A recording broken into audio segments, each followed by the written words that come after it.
All right. So we're good to go. Nice to meet you, Caitlin. Yeah, nice to meet you too. Awesome. Well, I'm Daniel. Benjamin is here as well. He's my brother slash co-founder. Oh, cool. Yeah, Nice to meet yeah. you. Well, where are Nice you to meet you. located? I'm in Seattle today. Seattle today, Where and are you got you? Sometimes I'm in New York. Yeah. Let's see, you have okay. Indeed, like, is that Indeed on the building in the background? Yeah. We've had a few calls with them actually, and they're like, "Oh, I'm literally right there." So it's Yeah, right behind your back. That's funny. yeah, they have a few like Austin. They're based here, so they have like three skyscrapers within like 400 feet. It's crazy. Um, but That's yeah, cool. that's yeah. Well, yeah. So, like I said, nice to meet you. Yeah, happy to chat a little bit about HeyHire, kind of what we've been doing so far. What we do and where we're going in the future, what our plans Sure. are, what we're looking for. So I'll start with just introducing the company itself. If you have any questions, feel free to stop Yeah, me. I mean, I'd love Um, to know like who you are and why you started it. Okay, I'll start with that then. It's usually like in the middle of that, but yeah, Yeah. I'll definitely start with that. So I'm Daniel, that's Benjamin. Brothers born in Dallas, raised in Israel. Moved back to Texas about 5 years ago. We both came from the space of hiring. So both I used to manage a restaurant with 60 employees. Ben used to run hiring for a hospitality group with 11. Is it 11, Ben, or 10 locations? Um, Yeah, I was back and forth, out of Dallas. And we both were just so frustrated with every solution that we tried. We tried Indeed, we tried ZipRecruiter, we tried Glassdoor, we tried Glassdoor kind of Seasoned Poached, and we just figured like we need something that really focuses on the two main problems, which are finding job seekers that are actually local, and then communicating with them, because we would get different kinds of applicants, different looking applications, and not all of them would be local, not all of them would be relevant Hmm. or qualified. And then let's assume that you do, communicating them with them was a very big problem. So we just started building a very simple MVP, and we started using it at Ben's hospitality group that he was working at, and it was showing great results right away as a very minimal product. And then we figured, all right, let's try to scale this. Let's see how far this can go. And then we started doing some door-to-door sales. We started getting referrals from the hospitality group that we were working with. They had some more friends in the industry, started using it over there. These were all mostly in Dallas. This was before our official launch. And then in June of last year, we moved to Austin from Dallas, and we started doing door-to-door sales. And we would just go from restaurant to bar to cafe, and just asking, hey, are you guys hiring? If they said yes, and they all say yes because everyone's hiring right Yeah. now, especially in the hourly workforce. And then we'd pull out the iPad, give them a demo, and try to convert them. We've had very high conversion rate. Definitely better when you're there in person, because we focused mostly on the SMBs, the smaller mom and pop shops where the decision maker is usually on site, and he's the person to make that decision. So catching them there proved to really work. And then so we did that for a while. We had a relatively small cohort of 45 customers for our first year, and we wanted to keep it low because it was still a minimal product. And then for about a year, we just picked up their feedback, and just basically re-optimized everything. We also rebranded. That we used to be Employ Me, and we just released our rebrand as HeyHire last month. So we did all of that together with our new version, and now we actually have the finished product. So we're basically starting to hit the market as we speak. We hired our first account executive a couple ago. We have another one starting next month. We just went through an accelerator program, Launch. It's led by Jason Calacanis. I don't know if you heard of that one. I know there's a lot of accelerators out there. Yep. I've spoken Yep. to big time VCs, and they're like, Launch? I don't know. I haven't heard of them. So just have you heard of Launch? I've heard of them. Yep. Hmm. Cool. Yeah. So we were on cohort 26, graduated about a month ago. Went very well for us. Cool. The format is pretty different.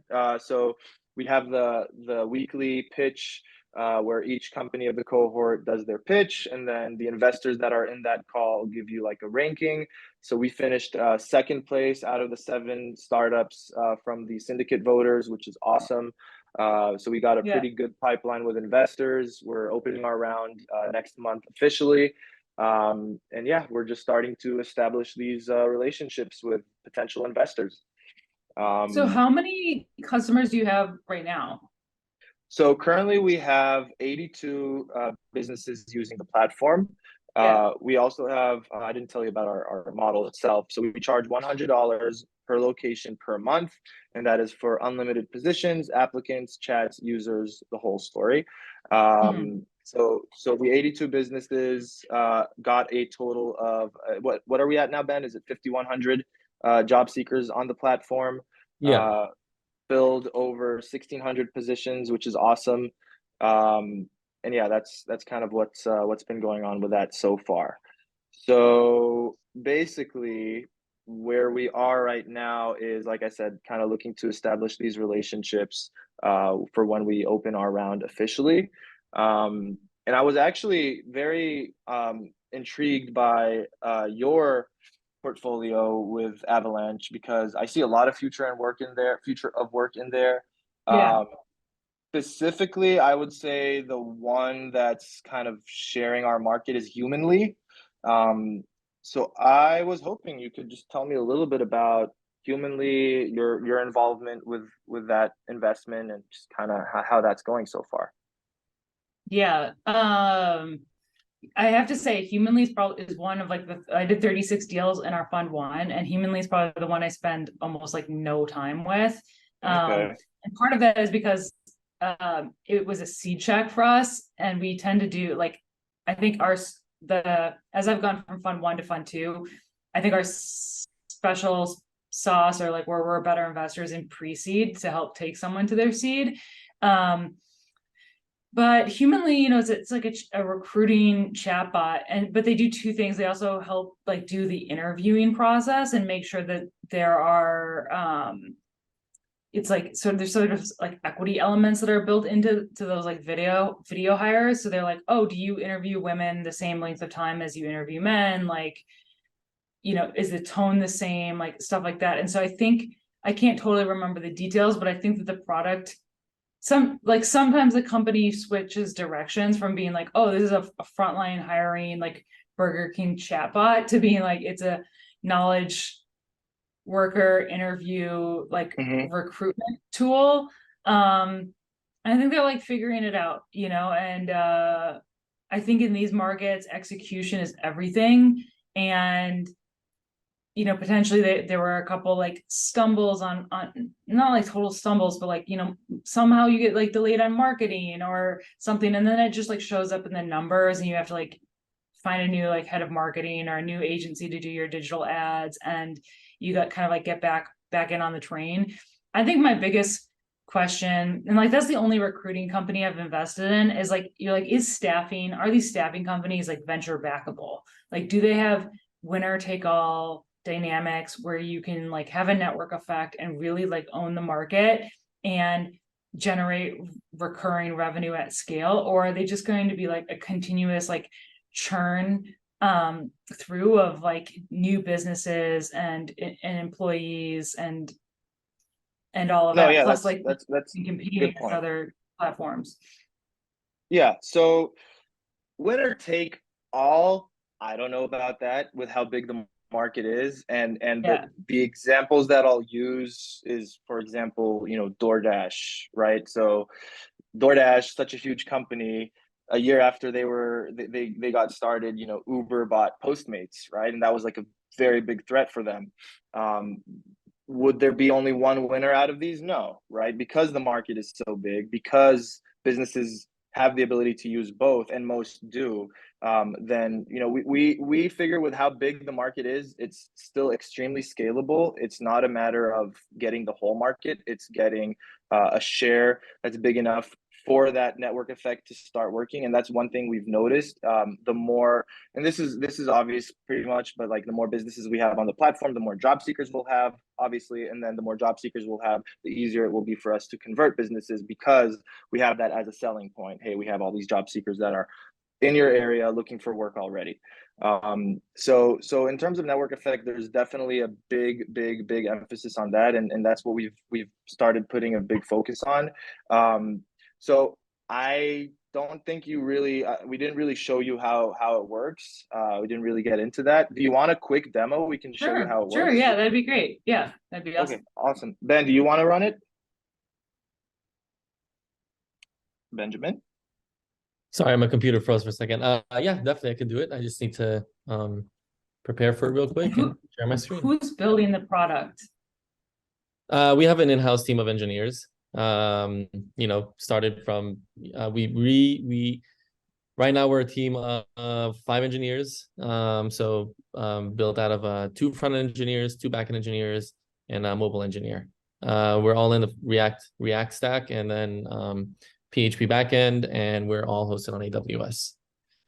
So we're very scalable. We just rebuilt, as Daniel mentioned, our whole system to an enterprise level, and we're ready to scale from the 80 we have right now to bring on an enterprise customer with up to 500 locations. So yeah. we're ready. Yeah. So here, let me just go ahead and reset my stuff. Oh, I hope that you'll be able to yeah, you should be able to share, because she pinned us, but if not, I can do it. I can share my screen. I just need to hope that my phone is shareable real quick. So because I had issues. So in the meantime, while you get that together, I'll tell you a little bit, Katelyn, about just our recent progress and what's been going on like in the last month. So other than hiring our first account executive and starting the onboarding process with our next one coming in next month, we recently onboarded 2 advisors to the company. One is Jer Langhans, one is Matt Charney. These are 2 very big, well-known people in the HR tech space. I'm sure some of your founders know them as well. I didn't look into all of them, but I'm sure some of them are connected. So Jer used to be head of talent acquisition for all of Starbucks a few years back. Okay. And this was awesome. So we were connected to him through Launch. They gave us the intro. And when we demoed this to him for the first time, the first thing he said was like, guys, I wish I had this when I was at Starbucks.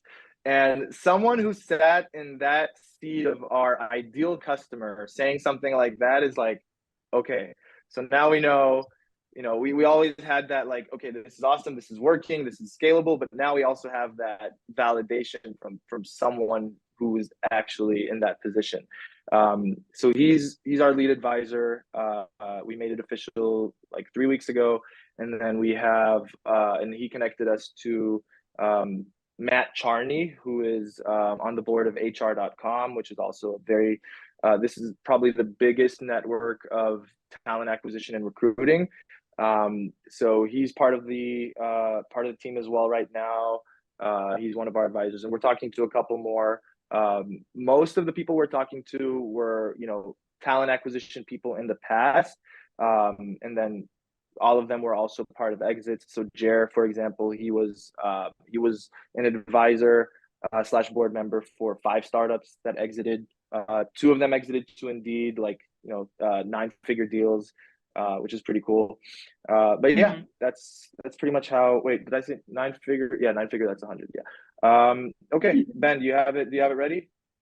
Yeah, I'm having issues with my to show my phone on my screen. The thing I use just keeps crashing every time I try sharing my mobile screen on.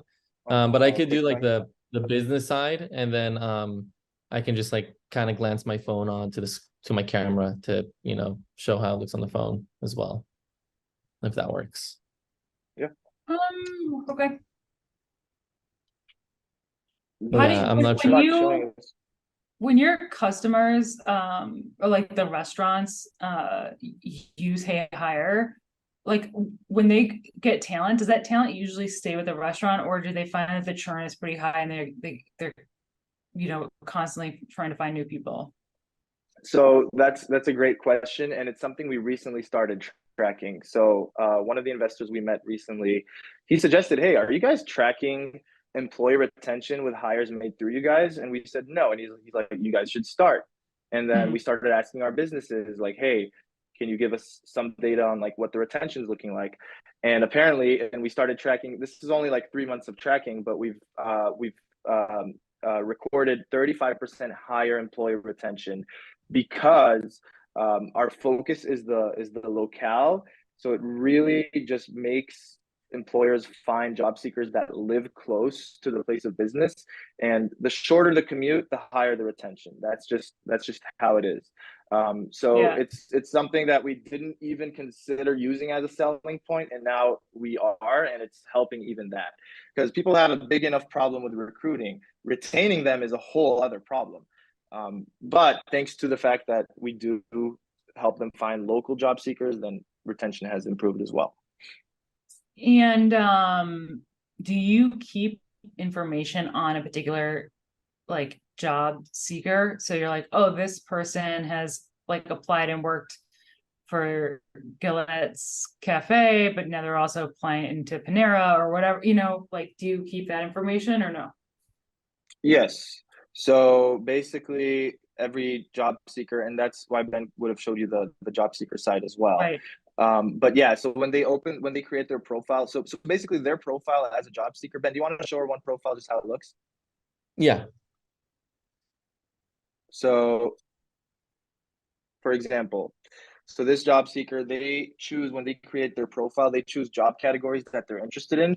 And then if they're still unemployed and a position around them opens for the category that they're interested in, for example, this guy wants to work in, hospitality or food and beverage, or specifically bartender position. So as soon as a position around him opens, he'll get notified as well.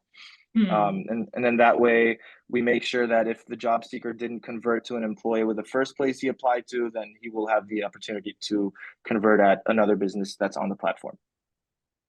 Cool. So this is what a job seeker profile looks like. As you see, it's very presentable. So this is a one-pager profile that acts as their resume. So we only collect the really necessary information. Now, most job seekers in this space, they're Gen Z. They're people that don't have a lot of experience, don't have a lot of education, and they don't even know what to put in a resume. So we really just give them the opportunity to have a profile that will really present them. So they put their bio, obviously their basic contact info, address, all that stuff, education if they have it, experience if they have it.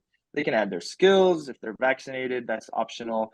And obviously just making sure that it's very, very presentable, showing enough, but not too much. And then we also give job seekers the ability to link their Instagram account to their profile, because some businesses, they can require it for certain positions. For example, we've had a nightclub in Dallas say, hey, we want to hire cocktail waitresses, but we want to see their Instagrams before, right? So we just link that in directly to the platform, so they don't have to do that separately. And it's also Ben, what's it called when it only shows the feed, but it's not like they see their full profile or their username or anything like We that? just show like their images and like what they upload onto Instagram as their feed. And I'll be able to show you when I apply for a position how it looks like. So we can go ahead and start. Unfortunately, every time I try sharing my AirPlay onto my Mac, it just completely crashes my whole AirPlay and my Mac reload. So sorry about that. Let's get back here to the dashboard. So this is what the employer will look at. This is their main dashboard. At a glance, they can look at their latest application submissions, their sub users, current job openings, and if they wanted to add a new position, we made it really simple and easy for them. So they click on add new position, and then they enter the job title, start date, wage, hiring status, availability, position description, required experience, and then required certification. So like in Texas, we have TABC, which is the Texas Alcohol Beverage Commission, where people, you need to go like through a course, or ServSafe, which is needed nationwide. And then also like if the business is like, super generic position, so they can select, I just need a bartender, and it'll automatically, enter the information. So really save them time on their busy time schedule. Once they add the position, it is automatically added over here. And then job seekers, and then businesses, are able to create their own banners. So they'll go ahead and, select the banner type. So we offer social media banner or in-store banner. That's one of the discoverability options we offer businesses. And then they select the QR code, obviously, just like a demo. And then I can easily, change the colors over here and play around with it to make it look nice, and upload my logo. So I'll go ahead here and I will select, just an example, just a Starbucks logo, and then click on generate poster. And then over here, obviously, we would like to have a white background here. It will create a banner and then it formats into a PDF. So we really allow the businesses to create a banner on the fly, print it out, put it on their window, put it on their tables, and utilize it to attract local applicants. And then I would take my phone, which you would be able to see, and scan the QR code. And then a business profile would pull up right away. And then, sorry about that. And then select the position from here. And I'll select the server's position, click apply now, and it'll immediately open our app. And then I will read about the position and then submit my application. Now, once I submit the application, the business manager will receive a text message right away that they received a new applicant. So actually, I could show you this because it's on a text message. So we can't see you, Ben, so you wouldn't be able to show it to us. Yeah, here, I'm just fixing this real quick. So as you can see over here, I got a new text message over here. New HeyHire applicant alert. Benjamin has applied Aguilar's Cafe and Bakery for servers. And then, busy days they have. They sit down, drink a cup of water, or, relax. They can open up their phone. They check the text messages almost all the time. So this will always stay on like their, okay, I need to look at who applied for my, position. And then they'll go back to the dashboard and then click on the applicant's profile. They can view the bio, spoken languages, contact information. If they live within 25-mile radius of the establishment, it'll be in green. But if they lived more than that, then it'll be marked in red. It will not, stop the applicant from applying, but it'll just notify the business owner, hey, this applicant lives this far away. Usually business owners and managers rather have people that are really close proximity to the location, because if, let's say, Daniel can show up tomorrow and he only lets me know at 8 a.m. and I need to open at 9 o'clock, then I can easily call someone, that is really around the area to, come and, and replace him. Let's say this applicant is cool. You can look at his, Instagram. He looks really feed. cool. He has that dog there. Right? Yeah. And then he's ready to reach out. All right. Yeah, Benjamin looks cool. He'll click on chat with applicant, and the chat will load up. And we allow businesses to create message templates because, they're very busy, very stressful days. The last thing they want to think about is like, this is like greenhouse for like frontline employees. Do you know greenhouse? Mm-hmm. You can say that. Like I said, our focuses are, so yeah, it is also an applicant tracking system. But like I said, our focus is the discoverability and the communication. I think Greenhouse also has like the chat, but it's different. So what happens with a Greenhouse is it invites, so the job seeker will get a text message to their phone inviting them to open the chat in the app. So I'm pretty sure that's how they work. Let me look it up. Either way. So this one goes to your text message, I guess? Yeah, so here, I'll go ahead and shoot this message, and you can see that the job seeker, this is a regular message. Where did that window go? There we go, over here, and then that's a text message. It's a full-on text message to an 800 number, and then the job seeker will reply. Cool. How about tomorrow? Oops. Send it back, and then it'll come back to here. So the business owners, especially in like these industries, it's like hospitality, grocery stores, retail stores, we've learned that they don't like being bothered on their phones all the time. So they like having a place where they can reach out to job seekers on their phones. But then, like, we used to have, like, when a job seeker replies to a message, we'll send a text message to the owner from our platform. But they're like, no, like, when I want to have time for it, I'll dedicate my time to it. We do allow the option, so business owners can go here. You guys can see my screen, right? So yeah. And go to their account information, and we allow them to receive text messages whenever a job seeker replies to the text messages. So like we had it to where like when a job seeker replies to a text message, it automatically replies it to the manager's phone. But then it just created like, I'm at home with my kids and family. I don't want to get these replies right now. So we really work with feedback we receive from owners and managers, like to what they would like, because when something annoys them, they don't want to hear from it anymore. And like, you can consider it as a customer lost. So we really built this to cater around their needs and what they like and what they don't like. And so far, every business that registered to our platform within the first 24 hours have received applicants. It's pretty crazy because like when I built this, when me and Daniel built this, like we never thought it would have such an effect on businesses. And even businesses that like, we have a business here in Austin that didn't even open yet, and they put a big banner on their boards, and they received close to 300 applicants. And they hired 73 employees. It's like a very big restaurant / bar, and before even opening. And that's like one of our greatest success They were stories. literally a construction site with one banner outside in a high foot traffic area, which is why they got so many applicants.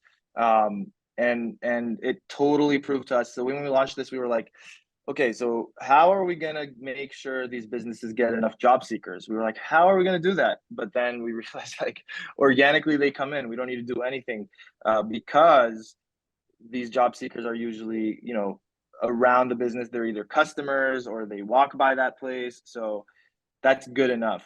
So we don't need to do any outreach for job seekers, which is awesome. Yep. Do you think so we also part of that is that it's like a little different from like Amazon warehouse jobs or whatever, because people like restaurants kind of just attract a different, like a more like high turnover. Just a different. Yeah, like they're like, oh, I want to pick up some shifts. Like like maybe Austin actually has its own dynamic because it's such a like social city and there's so many college students. Do you think like when you think about expansion, do you think okay, college towns might be like a good place to start, or anything that's high foot traffic? So college towns definitely. So like I can tell you that our next, the next 5 cities on our timeline, on our roadmap, so Miami specifically because it's such a big food and beverage industry over there, and we have a lot of connections there that can already put our feet in a lot of doors. So specifically Miami. But then we're looking at sort of like Nashville or so the next ones are going to be Nashville, New Orleans. We're looking at Arizona, and we're on the fence between Scottsdale and why am I blanking the capital? Phoenix. Yeah. So yeah, those are our next ones, and we're very confident that the higher the foot traffic, the higher the job seekers. But again, once the network effect starts rolling, and we have more businesses, especially when we get the enterprise that have locations scattered all out the U.S., then we'll have job seekers locally at every place, and then we'll really be able to sell to any business as long as they're a brick and mortar and hiring hourly workers. So your advisor that previously led recruitment at Starbucks, like what's his advice to you on like what would it take to like get you into an enterprise with as much scale as like a Starbucks or a Chipotle, I guess, or whatever?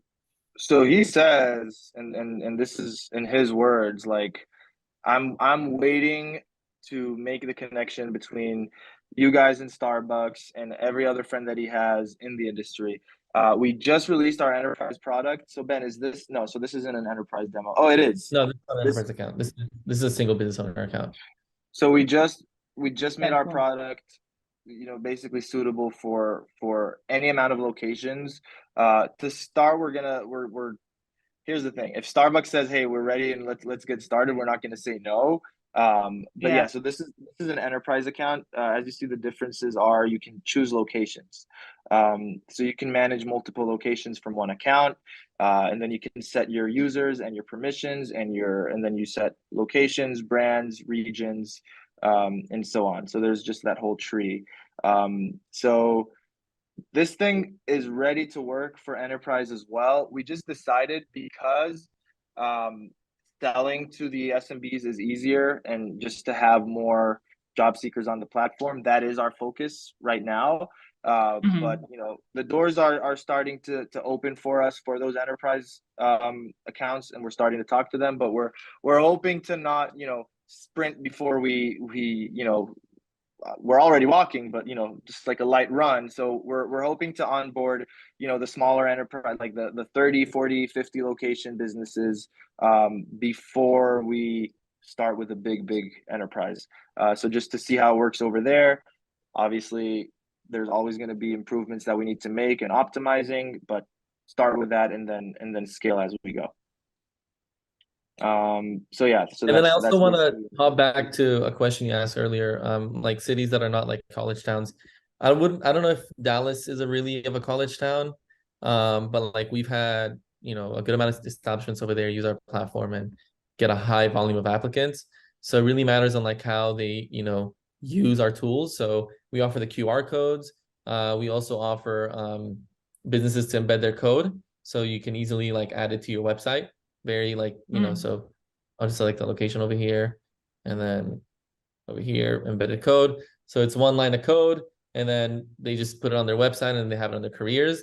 And then we also offer the social media banners, so businesses could either post a story with it and then like swipe up to apply, and then it really reaches like their local people. So as we say, turn your local traffic into your applicants. We're allowing these 3 distribution channels to create a good flow of applicants. And yeah, it's been working. Obviously cities with higher foot traffic is always better, but we're not that reliant on that. We had a strip mall in Michigan registered to our platform about 5 months ago, and they were the first customer in that whole region, and they were able to fully staff their establishment without even having our presence, no presence at all, but they're one establishment. So it really proves that if they utilize the tools we give them to attract talent, they'll get the talent, because we enable a very easy access to job seekers to apply and present themselves. And then vice versa, we allow the businesses to, look at the applicants, compare them, and reach out to them and communicate to set up an interview. And so you're raising your pre-seed or seed, or where are you in the sort of like company journey? Yeah, so pre-seed / seed. Originally when we got into the accelerator, honestly, I didn't know too much about the whole fundraising process. I was like, all right, we need $1.5 million. I don't know what it's called, if it's pre-seed or seed or whatever. But then as we went and we started talking to investors, and we just figured the best way to approach this would be to split it into a seed 1 and seed 2, or pre-seed and then seed. But right now we're looking to open our round in March, and this would be like our pre-seed / angel round. So we're looking to raise $250,000 to $300,000, just so we can get some more runway, so we can hire a few more account executives. I don't want to hire, if I had even $10 million in the bank right now, I don't want to hire 20 people, right off the bat. I want to hire slow. I want my account executives to really know the product well, to really grow with us. So basically we're hoping to raise up to $300,000 in the next couple of months. And then when our revenue is at the $150,000 to $200,000, then we want to open our seed round, and then raise... A month or a year? Sorry. I'm sorry, a year. Okay. Yeah. Okay. A month, that's, if we're at 200K MRR, then I don't think we're a seed company anymore. Maybe, I don't know. These days, I feel like all of, seed A, B, maybe not the A, B, but it's a big mix from what I've heard, at least, and from raises that I've seen. But yeah, that's the product. But so basically, just so your SaaS revenue around like $40 per month per what location, or how do you? Yeah, so it's $100 per month per location. We launched it at 50, so some of our customers are still on the 50, just because just getting our name out there. We raised it to 100 with our rebrand, so that was last month. So every new customer is paying $100 a month, but about half of them are still paying the 50, and we're trying to find the best way to, like, hey, now you're gonna start paying 100. And even if most of them stay with 50, we're okay with that. They're our first batch of customers. They were with us during the bumpiness. So it wouldn't be the end of the world.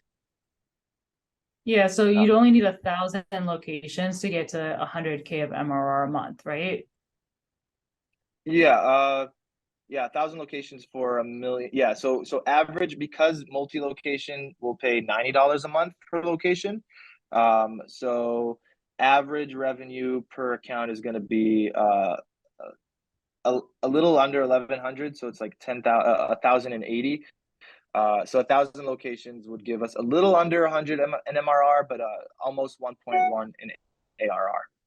And how many locations how big do you estimate Austin to be? Like, if you just dominated Austin, how many locations do you think you could get? So Austin has 2,107 restaurants alone, and that's only restaurants. And this is city of Austin, so this is not including the suburbs and greater Austin area.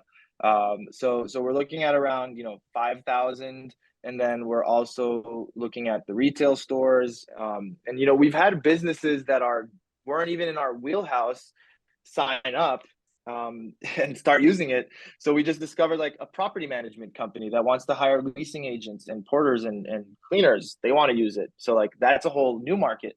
We've had a tech company that wanted to hire entry-level QA analysts. So like we're still focusing on the restaurants and bars. So we're very, very confident that we can reach this year 1,000 locations between Austin and other cities that are using it. Like we've even had an Indian restaurant with 3 locations in DC sign up last week because they saw us on the Launch podcast. So like we're having businesses come from all over the place, and we're really confident that once we get like an actual sales flow in place, then this will scale very, very, very rapidly.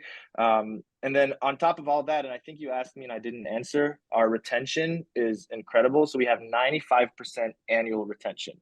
So super low churn.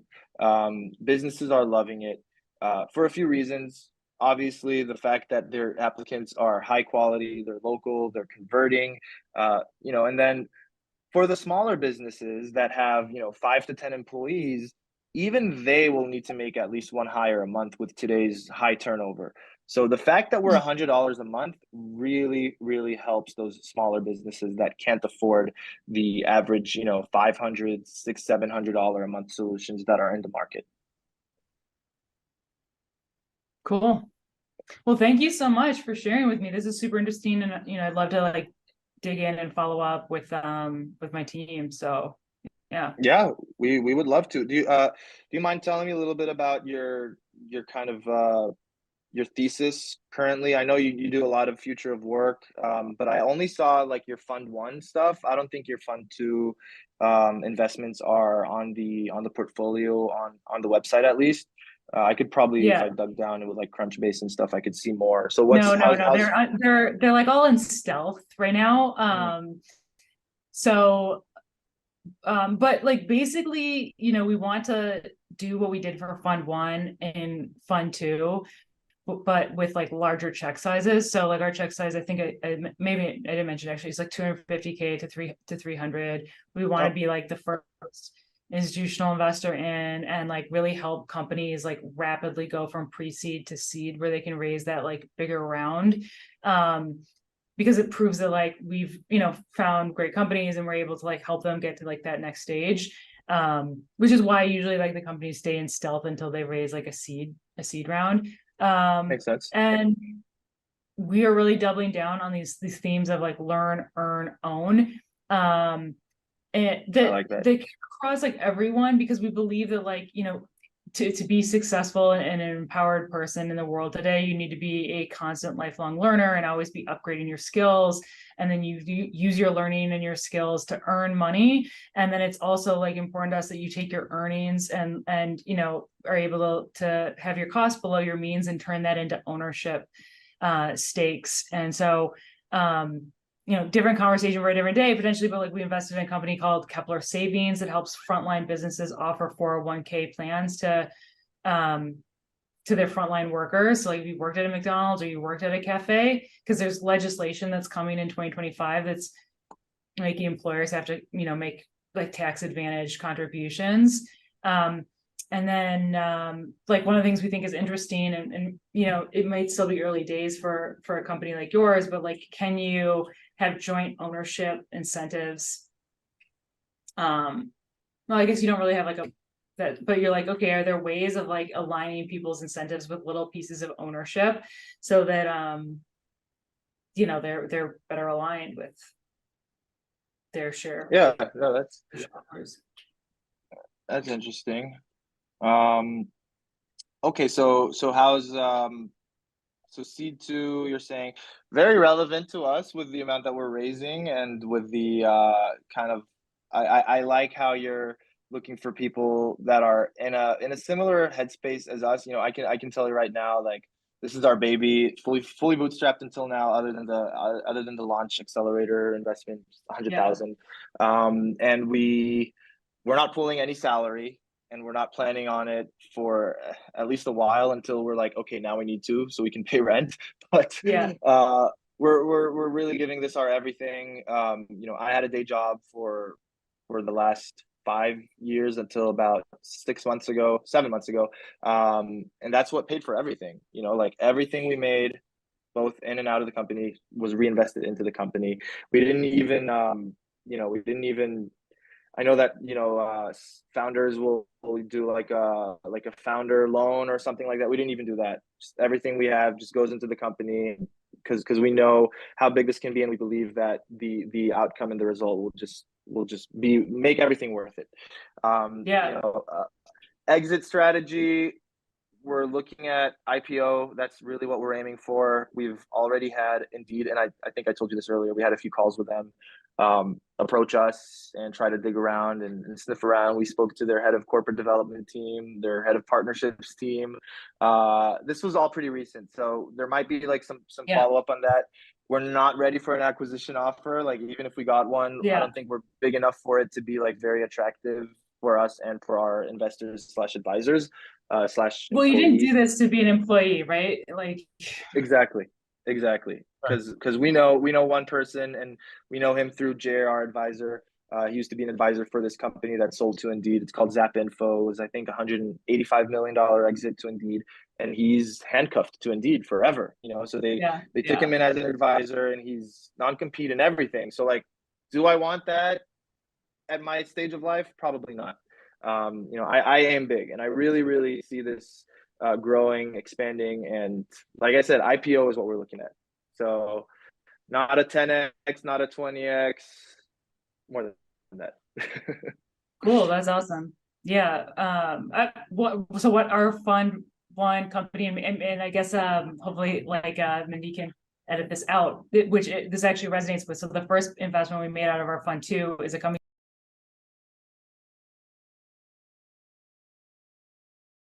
Smart idea. I like that. Yeah. The only difference is I would say it's like maybe more seasonal, but other than that, I mean, it's definitely, I was thinking that, I was like, God, like I was like, it's so annoying how like these schools are so seasonal and the restaurants are not seasonal. It's an advantage. Yeah, the only difference is we will schools never go out of business and restaurants do, so that's the flip side. Right, but there are more restaurants than schools, so I'm assuming. Maybe. I don't know about that. Like, think about how many daycares there are, or like, that's also why I did Latin America, not US. So in Latin America, they're all private schools, right? Mostly private schools, and in the US, like it's public schools, right? So it's the same. Awesome. All anyway, right. So cool. I see Mindy pinging us for out of time, but would love to chat again. You know, if you have any more questions, you have my email. Yeah, we had that intro email. Feel free to email me. We'll put you on our update list, and if you have anything else you want to know, feel free to reach out. Yeah. Let me know before you like take any checks, just because like one thing to be aware of, right, is like funds like me are like, okay, well, if I'm going to invest, I want to invest like $250K, not like 100. So if you start giving away pieces of your round, it makes it really difficult for funds that have like a target check that they need to put in. Okay, no, that's good to know, because our advisor is about to write us a check. Nothing crazy. I just want to ask my advisors to have some more skin in the game, so it's not just like, okay, yeah, I'll vest for a year and get some equity. I want them to actually have their own money in it as well. So like I'm asking them to write, 10 to 25K checks. So he's deciding right now if it's going to be 10 or 25, but so that's one thing that's coming in like for certain probably in the next couple of weeks. Other than that, talking with a couple more potential advisors that might come in. We're going to ask them to write checks, but angels, we're also talking to a few. Again, we kind of put them mostly on hold, and we're going to start talking to all of them again next month, just because we've been so busy with everything else. But yeah, I'll definitely keep you updated on that. Sounds good. Well, very, very nice to meet you. Nice to meet you. Nice to meet you. Thank you for your time. Bye, Benjamin.